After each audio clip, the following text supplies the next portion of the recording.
Vaccination போட்டுட்டு rabies இருக்கக்கூடிய நாய்களை தனிமைப்படுத்தி மற்ற நாய்களை அதே இடத்துல திரும்ப கொண்டாந்து விடணும் அப்படின்னு சொல்லிட்டாங்க. So what is your point of view? மச்சி இவன்டா.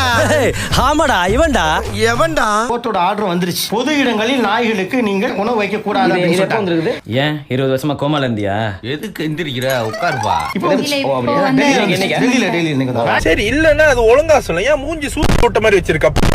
முதல்ல நம்ம எல்லாம் புரிஞ்சிக்க வேண்டியது அது ஒரு மிருகம். எப்படி நம்ம ஒரு வெஜிடேரியன் நான் வெஜிடேரியன் சொல்லும்போது ஒரு ஹியூமனிடேரியன். அது எஸ்பெஷலி நீங்க டாக்ஸ்னு பார்க்கும்போது அவங்களும் வந்து நம்ம கூடவே இருந்ததுனால சரி வீட்டுல தனியா இருந்தது, நாங்களும் தனியா இருந்தோம். அப்படியா?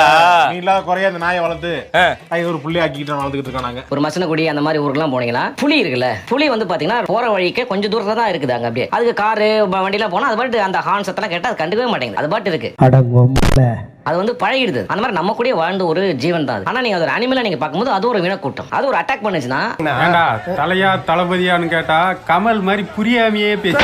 சோ நீங்க இதுக்கான தீர்வு என்ன அப்படின்னு கேட்டீங்கன்னா இது வந்து we need proper guidelines, community guidelines. அவ்வளவு வெரி சிம்பிள். நீ சொன்ன வாக்கியத்தை தஞ்சாவூர் கோயில் கல்வெட்டுல வெட்டி வச்சிட்டு பக்கத்திலேயே நீ உட்கார்ந்துக்க. நாயுடைய பிஹேவியர் வந்து நாமளும் புரிஞ்சுக்கணும். எனக்கு தெரிஞ்சு நான் கேட்கறதுனா எனக்கு வந்து ஹியூமனுக்குமே கவுன்சிலிங் தேவைப்படுது.